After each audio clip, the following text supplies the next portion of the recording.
মাশাআল্লাহ, আল্লাহর কি রহমত দেখছেন। পার্ক থেকে বাসা দিয়ে যাওয়ার পথে ওদের সামনে এগুলো খেজুর গাছ দেখছেন, সবুজ সবুজ খেজুর, কি পরিমাণ খেজুর ধরেছে।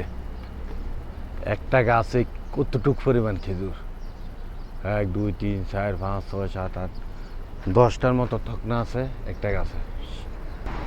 কয়েকটা গাছ এই সারে দিয়ে, সামনের এই সারে দিয়ে কয়েকটা গাছ আছে। এটা গাছ, এটা বেরো ওইটার মতো ধরেছে, এখনো সবুজ হয়ে রয়েছে। খেজুরের ডালটির সাথে সাথে ডালের কালার যেরকম সবুজ এরকম সবুজ। এখনো সৌদি আরব খেজুর ফাঁকে নাই, হয়তো 1 2 মাস পরে ফাঁকা শুরু হইব। সামনে যতটি খেজুর গাছ আছে সব ডিবে খেজুর ধরেছে।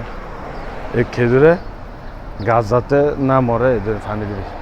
এটা হচ্ছে পানির লাইন, এটা পানির লাইন।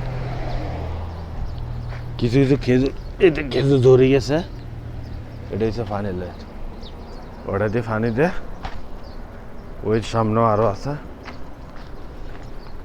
এটাও খেজুর গাছ।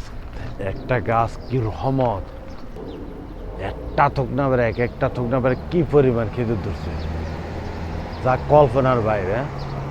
প্রতিটা খেজুরের থোক না, ও মা গো, সেই সেই মানে কল্পনার বাইরে। আল্লাহর রহমত, এত রহমত দিয়ে আল্লাহ এক একটা খেজুর গাছে বেড়ে এতটুক। আর মনে সামনে আরো মনে 20 30টা আছে খেজুর গাছ, প্রতিটা গাছে এরকম খেজুর ধরে